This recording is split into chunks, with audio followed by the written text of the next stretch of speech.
Hello everyone, welcome back. In today's video, we are going to be talking about what to do if you have lost the programming code for your Schlage log and how you can reset the log properly so that you can set it up again from the scratch. So first of all, before resetting the log, you need to simply remove the inside battery cover. And when you remove the cover, what you need to do first is to simply check for a sticker. So inside the battery compartment or on the back side of the keypad assembly, many of the Schlage logs have the original 6-digit default programming code printed there. So the label is going to look something like this. Now, if you still have that particular code, you can use it in order to add new user or in order to change the settings without even resetting the entire log.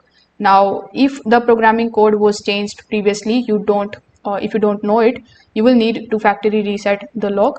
So in order to do it, you just have to first of all disconnect the battery, and then you just have to simply press the Schlage button on the keypad a few times. Now you need to reconnect the battery, and immediately after reconnecting it, simply press and hold the Schlage button. Just keep holding it until the indicator flashes green and until you hear a long beep.